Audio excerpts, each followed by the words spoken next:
if prices have doubled in 2 years, like that is way more solid than the stock market. Now, people that say they would rather be a landlord than invest in the stock market, landlording isn't easy.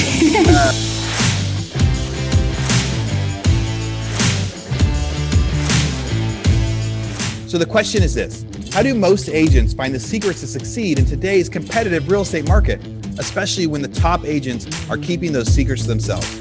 That's the question, and this podcast will give you the answer. Hi, I'm Aaron Amuchastegui, and welcome to Real Estate Rockstars.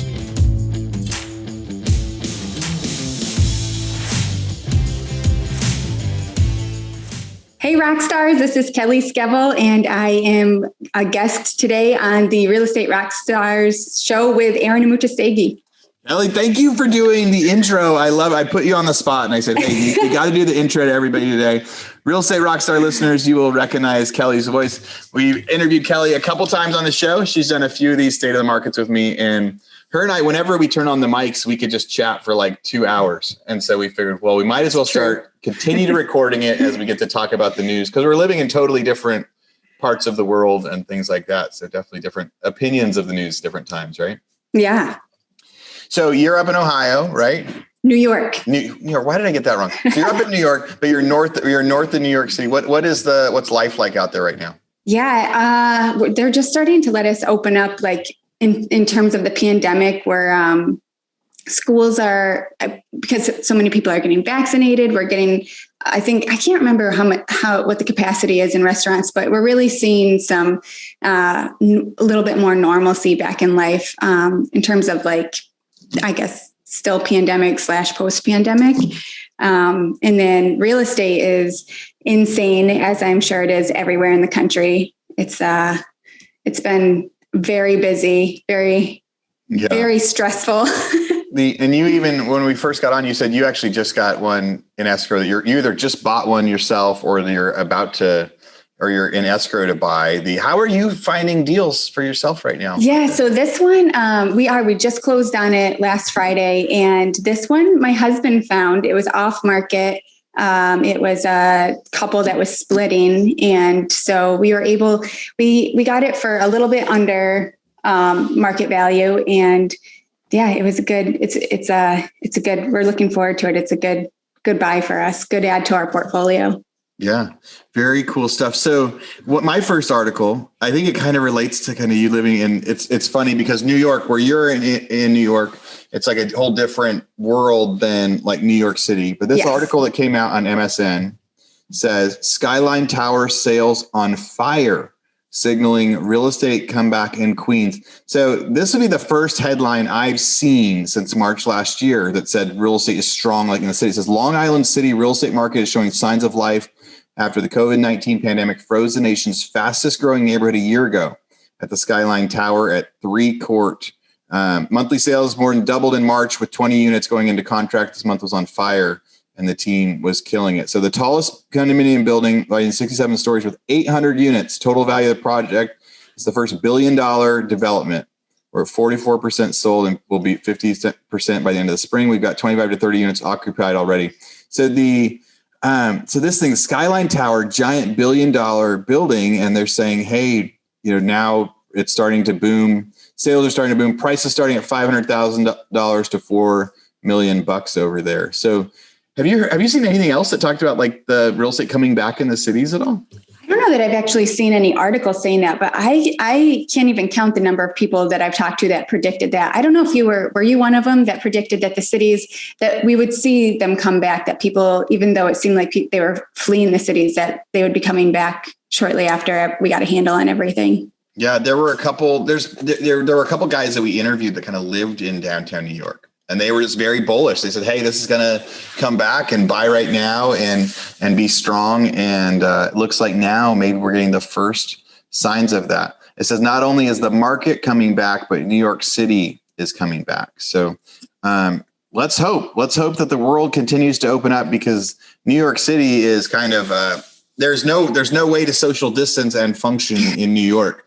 So that'll be one of the signs that life is back. I know my kids cannot wait to get to go to a Broadway show up there. We had scheduled to go to Beetlejuice in May of last year, and that got canceled. And my kids were all so sad. Oh, was this going to be their first one, or this was just one they were looking forward to? It was going to be their first one in New York. Aww. Yeah. And even my little son sings all the Beetlejuice songs. He's a riot. I get a kick out of him on your Instagram. He is a riot. He might, I'm sure he'll join us in a little bit we'll see. So what did you bring for articles today? What's one of your first ones? Oh, what do I want to do first?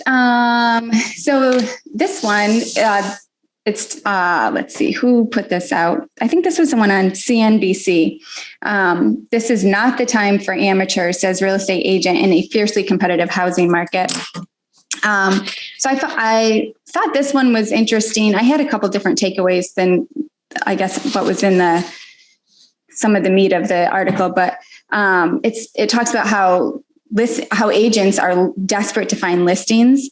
And then the agent that they interview says that he's never seen the market so lean. And this guy's located in Boston. It's not just Boston. Nationally, there are about half as many homes listed for sale right now. And by the numbers, there are now about twice as many working real estate agents as there are listings. Yeah. Go ahead. I was gonna say those stats are so funny as it talks about there's having more real estate agents than listings. I think a lot of people have always been licensed, but having actually like active, like hardworking real estate agents have more people out there actually like hitting the pavement, trying to get the job done than they have listings is tough. Yeah, especially when you're a listing agent, right? And there's just people not wanting to sell their houses. It goes on to say that in March, there were 20% fewer homes listed this March than last March. And obviously, not only are home prices incredibly hot, up over 11% year over year, according to the S&P Case-Shiller Home Price Index. So they go on to list a couple more stats. Nationwide, nearly 61% of home offers written by Redfin agents faced bidding wars in February, up 59% in January. I can attest to that. We weren't previously a market that we would see bidding wars and multiple offers here and there, but not often, and only in like really small,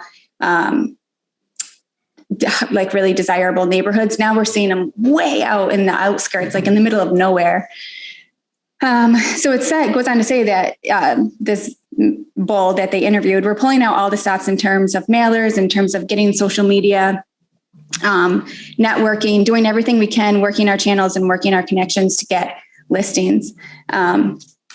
So that's interesting. I don't think I've seen an article talk about how difficult it's been for agents to get listings and find houses for sale. Yeah, it is hard work right now. Like, and some are trying to get, there's like a commission battle going on where now people are starting to say like, do I need to pay my commission or not? Can they start decreasing commissions because it's making it so easy if you're getting multiple offers? It's a whole different, conversation that we saw some articles with. But yeah, he's saying it's the headline does say it. This is not the time for amateurs. So it is. There are some agents that are crushing it right now, but it is hard. It is hard work. All the agents out there, all of you listeners are working way harder than you were before on so many of the different things. So when he's talking about pulling out all the stops, they're just trying everything. So now they're sending mailers. Now they're tapping their network. Yeah. He said, he said, there's no magic bullet for me. I say, hey, this house in your neighborhood sold with 11 offers on it and this much over asking. Do you want to try to sell your house too? So it's really just saying, if you had one thing in your tool belt, right. As an agent, if you had one skill, one way to get new leads, one way to get new customers, then it's tough. So it's really saying if you're trying to actually get deals done, you can't just have one way to get clients right now. You have to have 10 ways. And if you tap all 10, then maybe you're going to get a client. So you can work 10 times as hard to get, the same amount of volume. So really, yeah. Thinking outside the box, there's a lot. Yeah. What a tough time to be an agent. So my next article says new forbearance requests drop to lowest level since March 2020. From my Instagram, I talk about like foreclosures and defaults and stuff all the time. It's just something that I'm trying to track if it's going up or down or we're getting better news or worse. And so this one was from Inman and it came out just a couple of days. It says new forbearance requests dropped to lowest level since March 2020. Total weekly forbearance requests as a percent of servicing volume decreased. It says from 0.05 to 0.04. So it's getting a little bit better. More than 21% of borrowers in forbearance extensions have now exceeded the 12-month mark. Of those that exited forbearance in March, more than 21% received a modification. So that's crazy. 21% of the people that exited forbearance received a modification on their loans. They missed like 12 months of payments, and then they were able to do something. But it also said, indicating that their income had declined and they could not afford their original mortgage payment anymore. So that means some banks out there are actually saying, hey, let's lower your payment or let's lower your interest rate.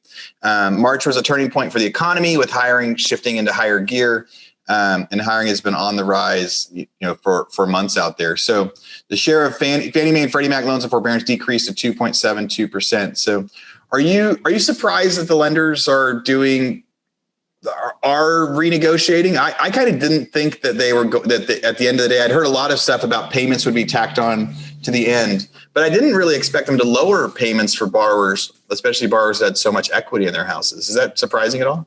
Yeah, I agree with you. I guess it didn't occur to me that that's what they would do. I thought exactly what they were doing in the beginning, which was, oh, okay, well, if you're going to defer a payment, we're just going to tack it on at the end, or there was some kind of repayment agreement. But I guess after being in this for as long, well over 12 months now, they're realizing that they need to do a little bit more.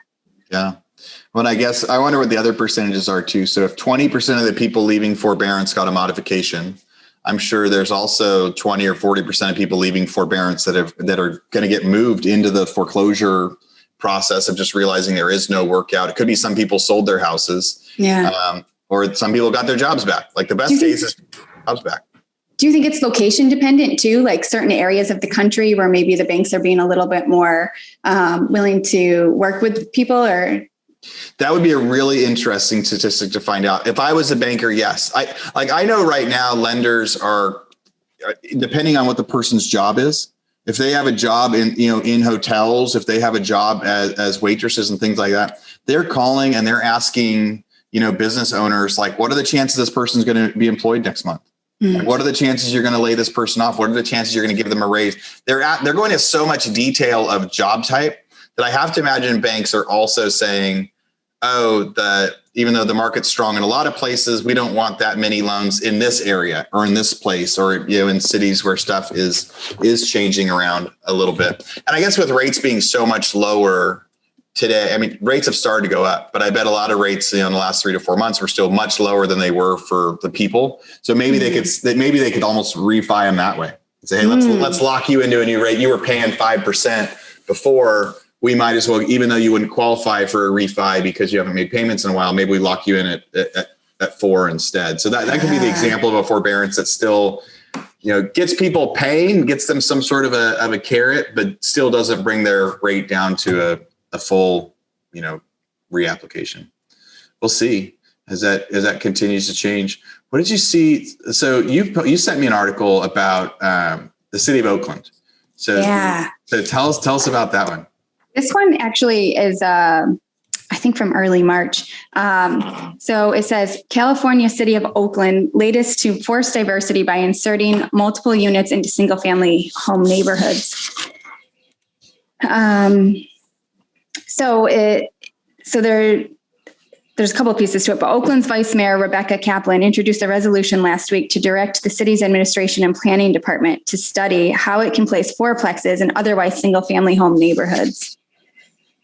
This will allow more units of housing to be built in certain areas and will prioritize areas near resources and BART stations that support access to jobs and transit-oriented development as well. It's interesting. So these single-family neighborhoods, they want to just plop these fourplexes in and kind of like rezone these single-family neighborhoods.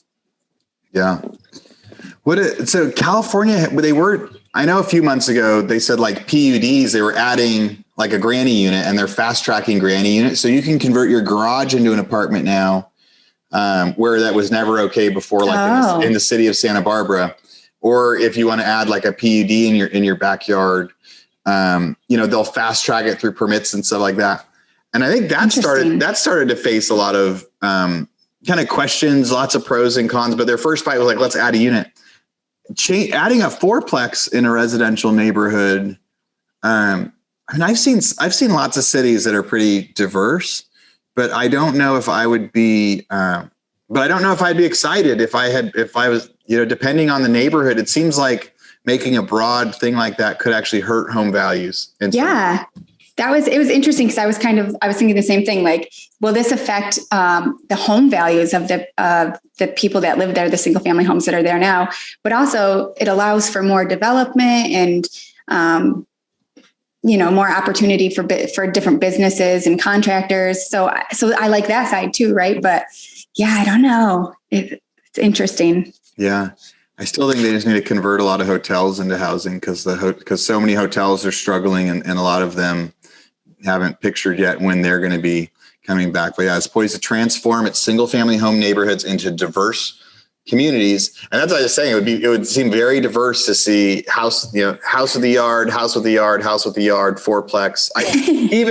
Even just having ones where when families, if half the people on the block have people now living in their garages because their garages were converted to apartments. Yeah. That changes parking in Oakland parking is a thing, right? And if all of a sudden you don't have a garage to park in and you're adding a family, that makes parking a little bit crazy. I didn't even think about that. Moving the fourplex next door because I think a lot of times in the fourplex, you're maybe 2 cars per unit. So now one lot, instead of having 2 cars, has 8 cars attached to it.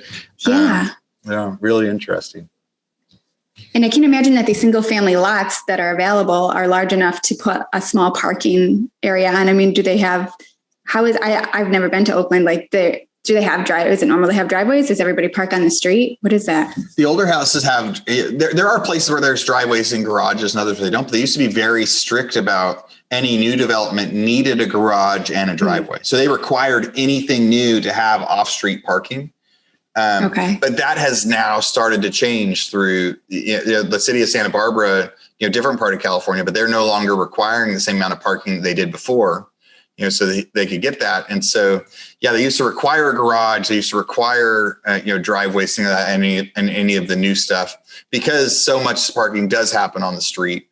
And again, it depends on the neighborhood. Oakland is a big place, but the places where I think they're going to be inserting these into, I think it's going to hurt because I don't think you could put a fourplex on a single family lot without having the parking be on the street. On the street. Interesting. I don't think there's room to put parking on site. So yeah. Yeah, that's going to cause a whole issue in itself. Interesting. Yeah. Changing all sorts of zoning laws. I'm baffled by the fast track of adding a granny unit in the backyard or adding a granny unit in the garage. So we'll see. Real Estate Rockstars, this is a commercial break from our biggest podcast sponsor we have right now, Rent Ready. It can be fun getting a new real estate deal, but it can be tough managing your properties after the fact, especially if you're long distance investing or trying to manage multiple properties by yourself. That's why we're here to tell you about Rent Ready.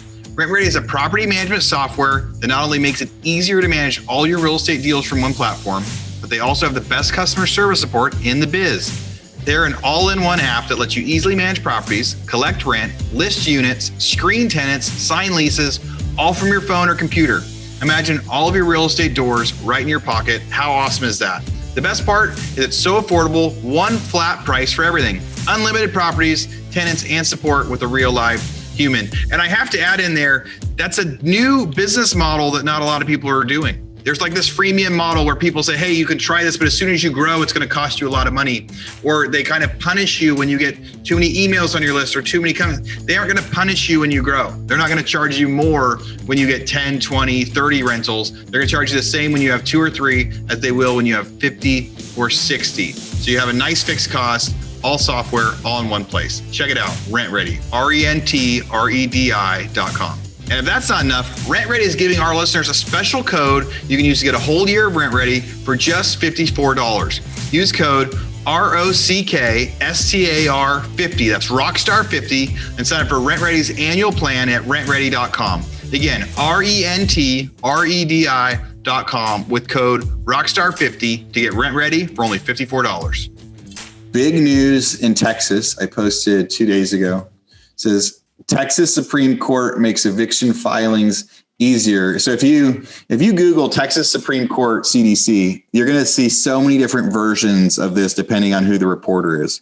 So one group says Texas court opens eviction floodgates. We've now stepped off a cliff, like big and bad. Another one says some evictions may proceed in Texas under CDC moratorium. Texas judges no longer authorized to enforce the CDC eviction moratorium. So something that happened was, so they took it to the Texas Supreme Court. What was happening a lot nationwide, people stopped making their payments. They filled out a form that was a CDC eviction form that said, my job was affected by COVID. I will make partial payments.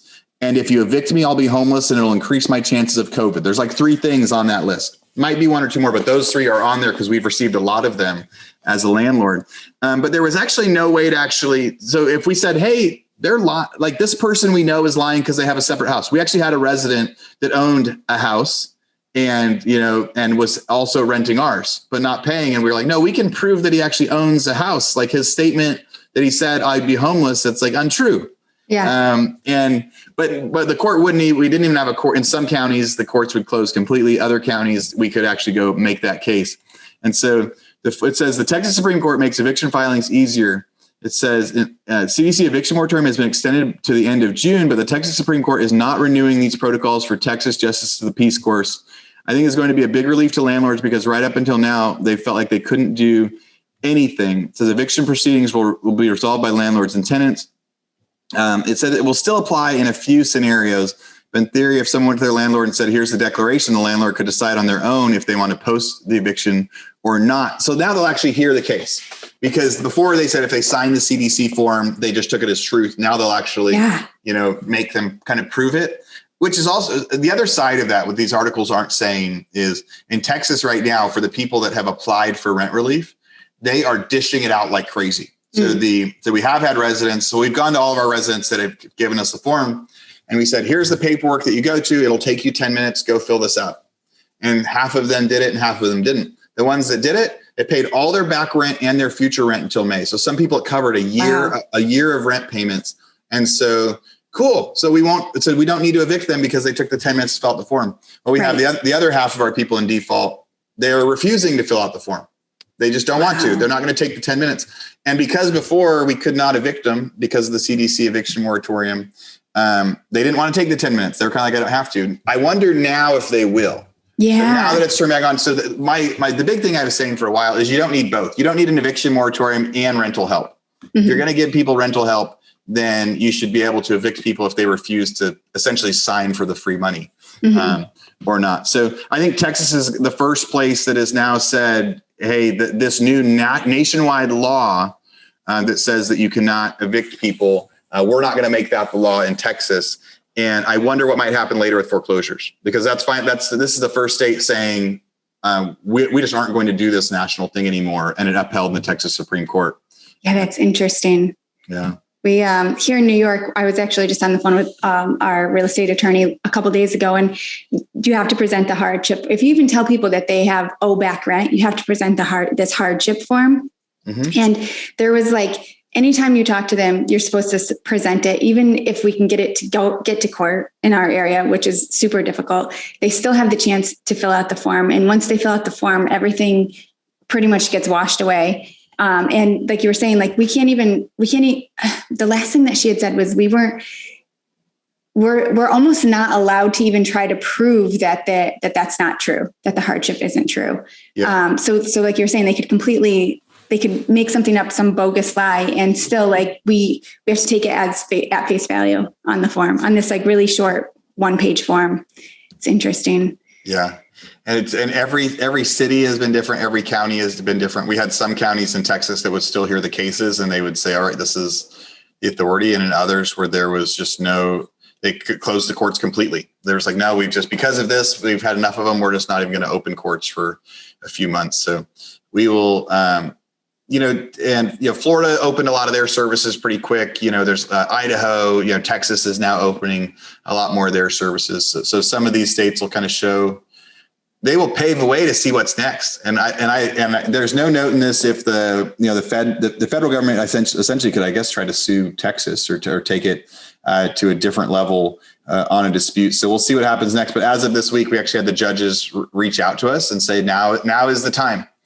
You can resubmit those applications and we can process them through the system. And again, for anyone that, so I'm sure somebody will message me and tell me I'm a horrible person, but really right now it is any one of our residents that just signs the form, the government's going to pay their rent through May, and they don't have through the end of May, and they won't have to worry about anything anymore.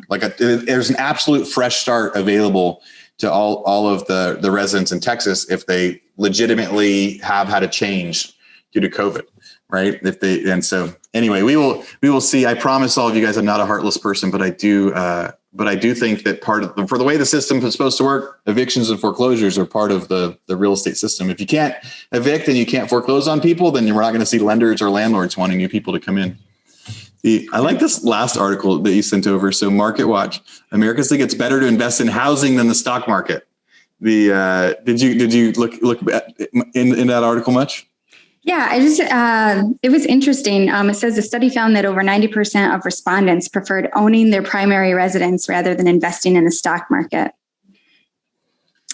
And then it even says a majority of survey takers also favored the idea of being a landlord to purchasing stocks. What do you think? I fall in that category. Yeah. We invest a little, but the bulk of our money goes back. We reinvest back into real estate. It's just been really good to us. We understand it. Yeah. It's funny. It's kind of funny timing for this because I think there's probably a lot of fans of the stock market too, because a month or two ago, you would see people making a ton of money on random day trading stuff. Right. They go like, oh, GameStop went $1 gazillion and all these things. And so there's some days where people are like, this is awesome. So if they would have asked this question, like the second day of the GameStop surge, because like Tesla had gone up there, most of the stocks were just surging, then I bet a lot of people might've answered it different. But then a few weeks after that, GameStop crashed and now it's actually back up again. But there was all this intervention that came in that kind of pushed stocks back down and shut down trading. And it was like this realization, I think a lot of people after that were like, I'm not investing in stocks anymore. They're actually seeing it as corrupt. Stocks used to be, I don't know if safe is this right thing, but seeing the stock market as this corrupt thing, and housing is still through the roof. So since March, housing has gone up and up and up. I mentioned on the State of the Market last week, I had, there was a Open Door had made us an offer on a house 18 months ago for $215,000. And then a week or two ago, they sent me a letter and said, hey, prices have gone up. We'll offer you $405,000 an hour. Oh my gosh. An unsolicited offer. It was just hey, so if prices have doubled in 2 years, that is way more solid than the stock market. Now, people that say they would rather be a landlord than invest in the stock market, landlording isn't easy. For the other side of that, they should ask people have you been a landlord yet? And what will you do if someone doesn't pay? Or does it just sound good? Yeah. Or if somebody tells you, hey, you need to come plunge the toilet because it's not working. You're like, come on, really? The calls that you get as a landlord, but it is, the timing of that is great, but I fall into the same category. I think it is better to invest in housing than the stock market. And it had lots of different reasons. So the most common reasons people cite in choosing housing over stocks seem to be about comfort and stability rather than seeking a better return. The most commonly selected responses were that the housing was the desired living environment and provided stability and less volatile. I think I've recently been even more excited about this because when I started investing in rentals back in 2015, I picked a city that the prices hadn't really gone up or down in the last 10 years.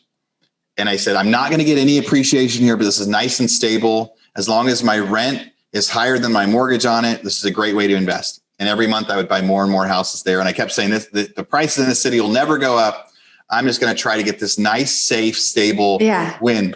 Well, prices now are worth more than twice what we bought them for in that little market 5 years ago. The place that was never supposed to go up, well, everywhere in the world has gone up now. So the cool thing is real estate may be that unique one where if you're betting on cash flow, if you're betting on here's my rent and here's my mortgage, that you could have these long-term singles that every once in a while, the market couldn't go down, but then people are still paying their rent, or the market could go way up and you get this huge home run out of what was supposed to be singles. The exception is when they stopped making people pay rent. If you're a landlord that has one or two houses and one of those got an eviction moratorium on it, that is scary. But really. The preference for housing dipped in October 2020 and returned back to pre-COVID levels by February.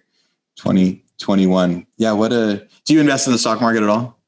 You said? We have like a couple of retirement accounts and, basic things like that. But otherwise, I know nothing about this. I have a financial guy. I'm like, here's what I want to contribute every year. I give him that amount and then he does it's all towards retirement. Otherwise, I'm like, that's actually what got me into real estate in my early 20s was I started reading about compounding interest and investing in stocks. And then it kind of pivoted and went towards the real estate.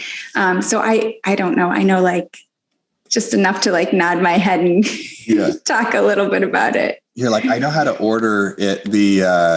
I'm a super fan of Tesla, but so I like buy and sell Tesla periodically, but it's really stupid because if I had just never sold from the first time I bought it, then I'd be a wealthy man from that stock. But stocks are boring for me too. I think I'm not good at long-term planning of put it in and save and don't touch it. Yeah. Kind of get this. It's like, I just want to, I want to do something with that. So houses, it's a lot harder for me to make quick decisions of, okay, I want to sell that today, buy that today. Housing is a fun bet that I definitely understand a lot more of. My last article, I was talking about Open Door making offers, but this was an Inman article just a couple days ago, April 2nd. It says OfferPad sellers can stay in homes up to 60 days after closing now.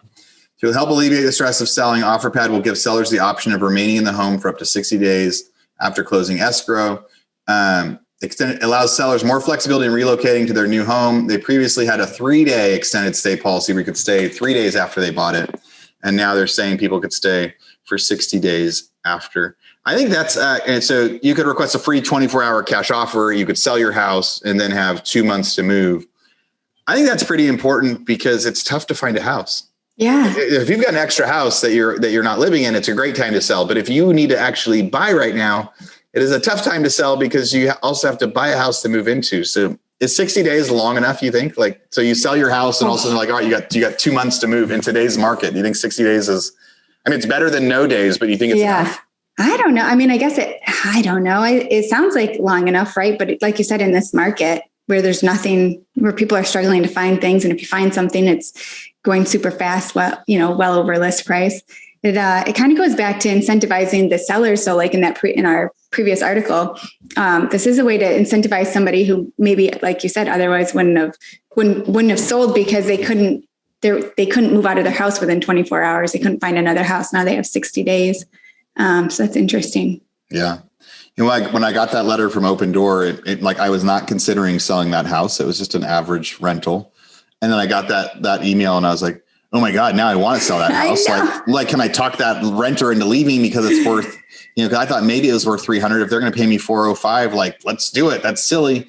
But then you start going, so I could imagine if I lived in the house, you get an unsolicited offer like that and you were never thinking about selling. Now you are, because instantly you're like, holy crap. So they succeeded. They did a blind offer that was an incredible amount, higher than I thought it was going to be. And I've also sold them dozens of houses. So I know that most of the time it's not a bait and switch. They buy my houses for what they say they're going to buy them for. So looking at that instantly, you go like, okay, this is awesome. Now, if you're living in a house, a lot of times you get, hey, do you want to sell your house? And people go, no, I don't want to move.